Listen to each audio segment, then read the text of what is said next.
बात कर लेते हैं पाक अफगान कशीदगी के हवाले से। तो इस हवाले से बड़ी डेवलपमेंट हुई है।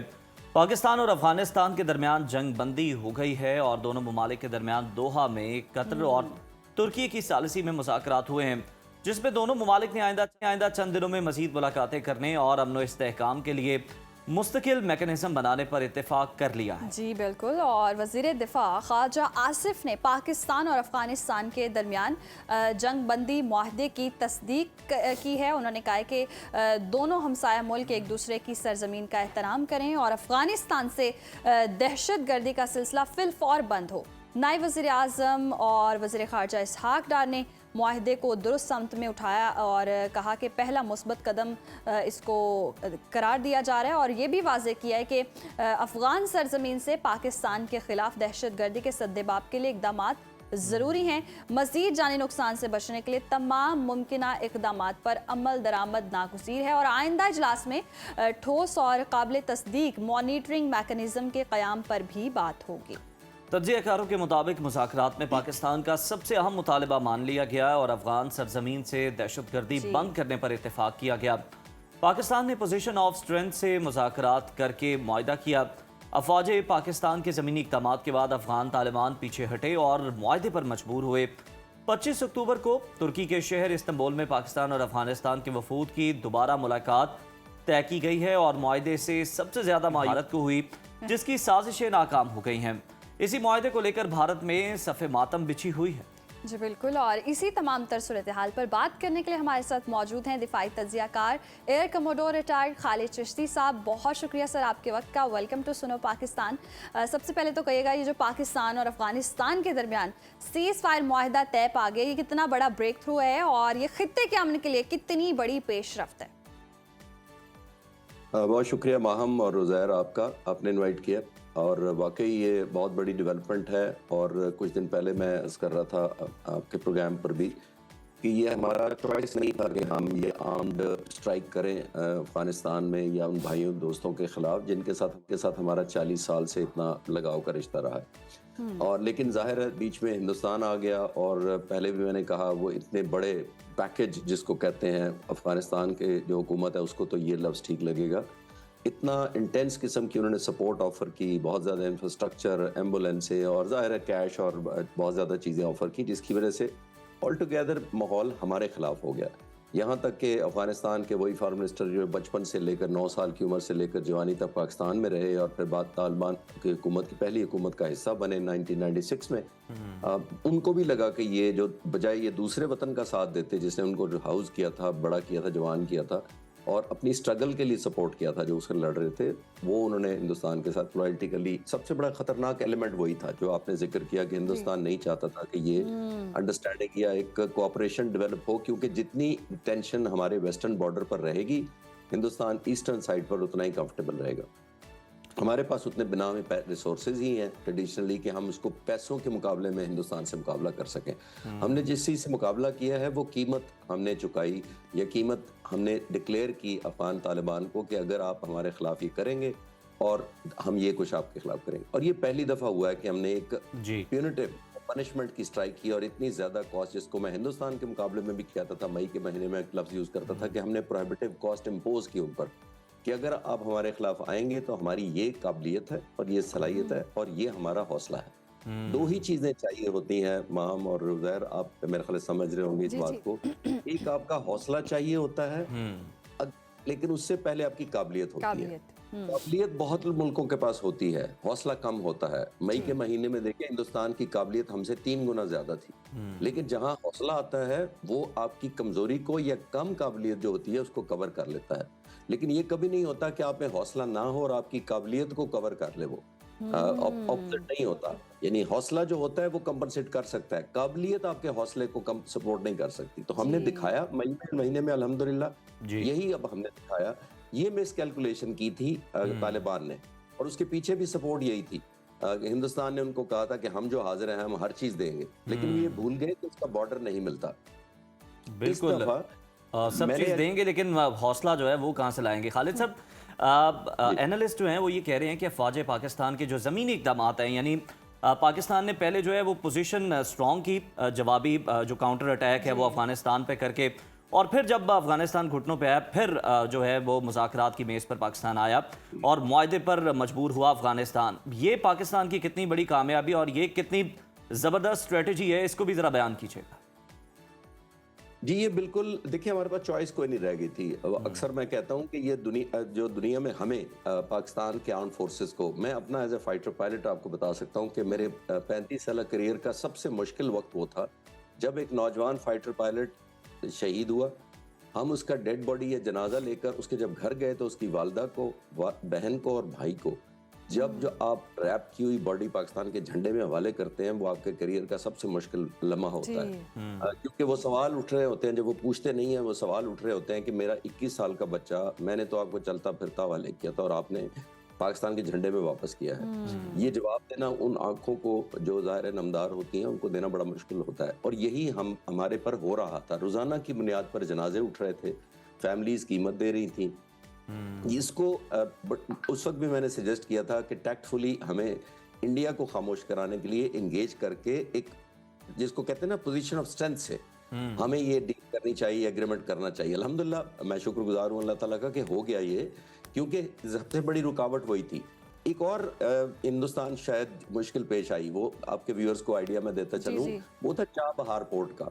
पहले ट्रेडिशनल चाबहार पोर्ट हिंदुस्तान के पास थी, वहां से ईरान के रास्ते निकलना, अफगानिस्तान की तरफ सपोर्ट पहुंचाना बहुत आसान लगता था हिंदुस्तान को।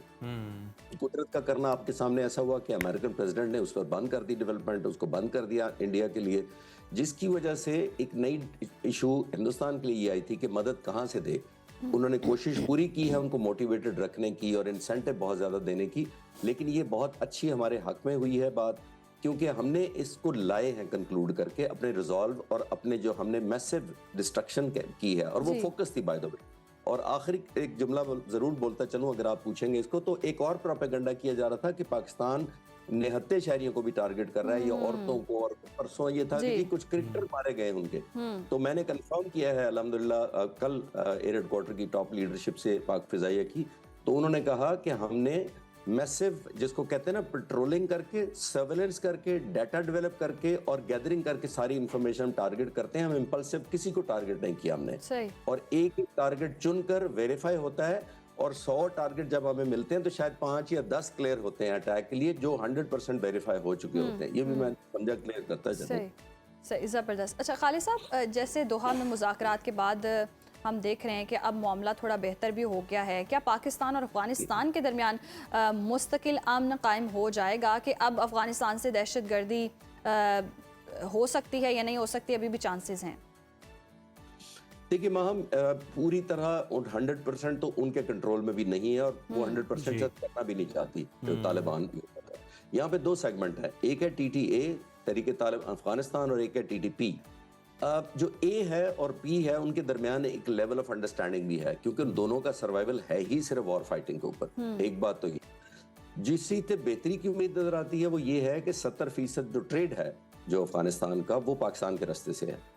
अब जब से हमने ये ट्रेड रोका है, सैकड़ों ट्रकों की लाइनें लगी हुई हैं, वो डेस्परेशन है कि उनकी फूड सप्लाई शॉर्ट हो सकती है, मेडिसिन सप्लाई हो सकती है, जो अनाज या खुराक है वो शॉर्ट हो सकती है। तो ये सारा कुछ हमारे पे उनकी डिपेंडेंसी थी, जो शायद हमने याद कराई होगी दोहा में उनको, कि अगर आप ये नहीं करेंगे तो ये बंद रखेंगे, और आपके कोई रूट, और खासतौर पर चाबहार का मैंने जिक्र किया, वो आप आराम से अब वो यूज भी नहीं कर सकेंगे, हिंदुस्तान आपकी मदद नहीं कर सकेगा। नॉर्थ के एरियाज में जो इनके साथ कनेक्शन है वो बहुत हार्ड एरियाज हैं, और टेरेन इतनी फेवरेबल ही नहीं है ट्रांसपोर्ट या गुड्स के लिए, तो सिर्फ पाकिस्तान एक ऑप्शन बचता था। मेरा ख्याल है गुड सेंस इज प्रिवेल्ड, और आइंदा भी उनको समझ आती रहे कि ये डिपेंडेंसी है। ये जैसे मैंने कहा, ये दुनिया में कैरेट और स्टिक चलता है, उन्होंने सिर्फ इसको कैरेट ही समझा था, स्टिक वाला ऑप्शन शायद हमने कभी दिखाया नहीं था, वो पहली दफा हुआ है, तो ये कॉम्बिनेशन काम कर गई है, अल्लाह करे चलती रहे। सही, बिल्कुल। खालिद साहब, जंगबंदी कितनी पायदार है, इसको लेकर तो सवालात हैं। आपको क्या लगता है कि अफगानिस्तान तालिबान रजीम भारतीय स्पॉन्सर्ड दहशतगर्दों को अफगान सरजमीन पाकिस्तान के खिलाफ इस्तेमाल करने से क्या रोक पाएगी? देखिए, जैसे मैंने कहा कि हम उन पर अब डिपेंडेंट ही नहीं रहे। हमने ये बता दिया है कि आपका एक एक टारगेट हमारे सर्वेलेंस की नजर में है, एक एक टारगेट हम आपका स्कैन करते हैं और मॉनिटर कर रहे हैं 24 घंटे। और स्पेशली वो एरियाज जो आपके जो हाइड आउट्स हैं, जो उन्होंने बंकर बनाए हैं, जो बड़े बड़े जिसको कहते हैं ना हाइडिंग प्लेसेस बनाई हैं, वो हमारी अब नजर में है। हमने उनको न्यूट्रलाइज भी किया है, अब कंटिन्यूसली हम उनकी नजर भी रख रहे हैं उनके डेवलपमेंट की। और और हम चांस दे रहे हैं अफगानिस्तान को कि दोबारा आप मैनेज करें अपनी चीजें, लेकिन बदकिस्मती से जैसे हमने पहले भी जिक्र किया कई दफा कि उनका जो सर्वाइवल है वो वॉर फाइटिंग पर है। उनको कुछ आता नहीं है, ना उनकी इंडस्ट्री है, ना उनका कोई टेक्सटाइल है, ना कोई उनकी टेक्नोलॉजी उनके पास है कोई ऐसी जो एक्सपोर्ट कर सके और पैसे कमा सके। उनका है ही यही वॉर फाइटिंग में। वो कभी कहते हैं कि आप इतने दे दे तो आपके बिहाफ पे लड़ पड़ते हैं, और अगर कोई और दे देगा तो उसके बिहाफ पे लड़ पड़ेंगे वो। लेकिन अब हमने चॉइस करटेल कर दी है उनकी। हमने ये चॉइस करटेल कर दी है कि या आप खुद करें या फिर हमें करने दें, और उम्मीद है कि वो खुद करें, लेकिन 100% फूल प्रूफ हो जाएगा वो मैं नहीं समझता। तो खालिद साहब, जो माल पानी इंडिया से पकड़ा है, फिर अफगानिस्तान उन्हें जाके कहेगा कि जनाब हमारे बस का रोग नहीं है, ये आप जाने, आपका काम जाने। देखिए उज़ैर, ये कंटिन्यूस जिसको कहते हैं ना वॉर ऑफ नर्व्स होती है। कभी से इस दफा हमने उनको डिक्टेट करवा दिया। अब आई एम श्योर इंडिया चाहेगा कि कोई और इतना बड़ा इंसेंटिव कर दे उनके लिए खड़ा उनके सामने जिसको वो इनकार ना कर सके। तो लेकिन हमने प्रोहिबिटिव कॉस्ट जितनी इम्पोज की है वो उनको नजर आ रही है। देखिए एक और हमें ज़हन में रखना चाहिए कि अफगानिस्तान की हुकूमत जो है वो पहले ही अनपॉपुलर है, और ये जो ग्रुप है इस वक्त इनका, जो इनके लीडर हैं स्पिरिचुअल, और जिनके डिप्टी मिनिस्टर हैं, और जिनके फॉरेन डिफेंस मिनिस्टर भी हैं मुल्ला उमर के बेटे, वो सारे कंधार बेस्ड हैं। तो कंधार से जाकर इन्होंने काबुल पर काबिज हुए हैं। अब काबुल में और बड़े शहरों में बहुत ज्यादा लोग इनकी फेवर में पहले ही नहीं थे। इनको ये भी मुश्किल पेश आ रही है कि ये ना हो कि हम अगर इनको पाकिस्तान ज्यादा हिट आउट करे तो हमारे खिलाफ ये कुछ ग्रुप खड़े होकर हमें ही टॉपल कर दें। तो आई थिंक उनकी एक ऑब्लिगेशन भी है कि हम एक ऐसा माहौल ना इतना अपने खिलाफ बनने दें कि पाकिस्तान को एक फैसिलिटेशन करने में किसी को मदद हो, या पाकिस्तान की सहूलत के बगैर ही कोई और ग्रुप इकट्ठे होकर हमें टॉपल ना कर दे। तो आई थिंक उनका मैटर ऑफ सर्वाइवल भी है उनके लिए। मैटर ऑफ सर्वाइवल इनका तो है, लेकिन भारत पर फिर भी एतमाद नहीं किया जा सकता। भारत कुछ ना कुछ कर ही सकता है। खालिद साहब, इससे पहले भी हमने अफगान तालिबान अमेरिका के साथ दोहा मुआहदा कर चुका है, देखा है, मगर इस पर अमल दरामद के हवाले से खिलाफ वर्जियाँ भी सामने आ रही हैं। तो क्या आपको लगता है कि इस बार अफगान तालिबान पर भरोसा किया जा सकता है? और जैसे आपने भी कहा कि इनके लिए मैटर ऑफ सर्वाइवर है, तो उसके बाद अब अगर भारत बाज ना आए तो फिर क्या सिचुएशन हो सकती है? देखिए उनको रियलाइज कराने की जरूरत है कि आपने उस मोड से निकलना है। देखिए मैं 3-4 ऑक्यूपाई करने के बाद एक कमेंट करना चाहूंगा। देखिए जब से ये बल्कि रिसेंट हिस्ट्री पे जाते हैं, पुरानी पे नहीं जाते। ट्रेडिशनली सिर्फ 150-200 साल पहले भी जाए ना तो यहाँ से लोग इन्वेड करके हिंदुस्तान आते थे। मुगलों के जमाने में भी आते थे, सिखों की जब हुकूमत थी तब भी आते थे। वो आकर इन्वेड करते थे, लूटते थे सोना पैसा जवाहरात और वापस ले जाते थे, और कुछ अरसा निकालते थे फिर आ जाते थे। तो ऑन द लाइटर नोट में एक सुनी बड़ों से, वो बड़ा लाइटर नोट पे आपको सुबह सुबह, क्योंकि मुश्किल बातें मैं कर रहा हूँ, वो कहते थे उस जमाने में एक जुमला मशहूर था पंजाब में, जब ये सिखों के खिलाफ भी स्ट्रगल होती थी, वो कहते थे खादा पीता माइये दा, खादा पीता लाइये दा, बाकी सारा शाही दा। यानी अहमद शाह अब्दाली को शाहिया कहते थे, यानी वो सब अगर हमने जो खा लिया वो तो हमारा है, बाकी शाहिया लूट लेगा आके। यानी इस हद तक खौफ था उसका। तो मैं ये कहना चाह रहा हूँ कि उसके बाद सोवियत यूनियन ने कब्जा किया, उन्होंने अफगानिस्तान में बहुत एयर बेसिस बनाए, क्योंकि उनकी एयरफोर्स बहुत बड़ी थी, हर जगह उन्होंने हेलीकॉप्टर वो बनाया। अमेरिकन आए, उन्होंने इंफ्रास्ट्रक्चर रोड बिल्ड किया, नेटवर्क किया, पुलिस किया, और टेक्नोलॉजी थोड़ी बहुत लाई जितनी इलेक्ट्रिसिटी प्रोवाइड की। ब्रिटिश जब आए थे 200 साल पहले तो उन्होंने रोड नेटवर्क दिया था। तो ये हमेशा दूसरे ही जाकर इनका भला करते आए हैं, फिर ये उन्हीं के खिलाफ स्ट्रगल करते रहे हैं, फिर उन्हीं को निकाल देते हैं, फिर दूसरे आ जाते हैं। तो ये एक ऑनगोइंग रहा है अनफॉर्चुनेटली। बिल्कुल महकूम रहे हैं, और दावा इस तरह से करते हैं कि कभी उन्होंने जनाब सर नहीं झुकाया किसी के आगे, लेकिन तारीख जो है वो सबके सामने, कुछ और आक आपने भी पलटे हैं। खालिद साहब, सर अगर हम देखें तो भारत को बड़ी मायूसी हुई है इस मुआहदे को लेकर, और दिवाली के मौके पर ये जो मुआहदा पटाखों का काम कर रहा है इंडिया के अंदर, देखा जाए तो ये जो सालिस ममालिक हैं इस पर भी कमेंट कीजिएगा, और साथ ही साथ ये जो सालिस ममालिक हैं तुर्की और कतर, ये किस तरह से पाबंद कर सकते हैं अफगानिस्तान को इस मुआहदे की खिलाफ वर्जी ना करने और इसकी पासदारी करने? देखिए उज़ैर, यहाँ पे जो ग्रुप्स हैं तकरीबन 18-19 है, लेकिन 5-6 बहुत स्ट्रांग है तालिबान के मुख्तलिफ सेक्शन, नाम कोई भी दे लें उनको ग्रुप कहते हैं। ये चाहे हकानी ग्रुप कहें, ये सब के सब मुख्तलिफ मुल्कों की तरफ एफिलिएशन रखते हैं। अब मैं इस पर नहीं कमेंट करना चाहता वो फंडिंग कितनी करते हैं, उसमें हमारे मिडल ईस्ट के दोस्त भी शामिल हैं, उनका इन्फ्लुएंस भी है इनके ऊपर, और ये फॉलोअरशिप भी करते हैं। सऊदी अरब का बहुत इन्फ्लुएंस है, कतर का बहुत इन्फ्लुएंस है, तुर्की का हमारे पर बहुत मोहब्बत और शफकत और दोस्ती का एक असर है हमारे ऊपर, इसलिए वो तुर्की आया, जिसको मैं बहुत ट्रिब्यूट करता हूँ, जाहिर है। तो ये दो मुल्क जो थे ये बहुत अच्छे स्टेक होल्डर थे। तुर्की एक किस्म का हमारा सिंपथाइजर ज्यादा है, कतर की एसोसिएशन या एफिलिएशन एक ग्रुप से बहुत स्ट्रांग है वहां पर। तो वो जब आए हैं मेज़ पर तो उनका बहुत ज़्यादा माना भी जाता है। ये बहुत अच्छा हुआ है कि उन्होंने हमारे दोस्ती में, ज़ाहिर है कोई भी कतर हमें भी डिस्टेबलाइज होता नहीं देख सकता था। जैसे मैंने कहा कि हमने एक पोजीशन ऑफ स्ट्रेंथ से अब क्लोज की थी फायरिंग, और जो सीज फायर हुआ था वो पोजीशन ऑफ स्ट्रेंथ से हुआ था, हमने बता दिया था। आम तौर पर एक चीज याद रखिएगा कि जब कोई ऑफेंस में बहुत स्ट्रांग जा रहा हो तो वो सीज फायर नहीं करता। यानी आप जब मार रहे होते हैं आपको पता होता है दुश्मन रीग्रुप कर लेगा, वो अपना असला दोबारा ले आएगा, छुपा देंगे अपनी लीडरशिप को, एक जगह से दूसरी जगह मूव कर जाएंगे।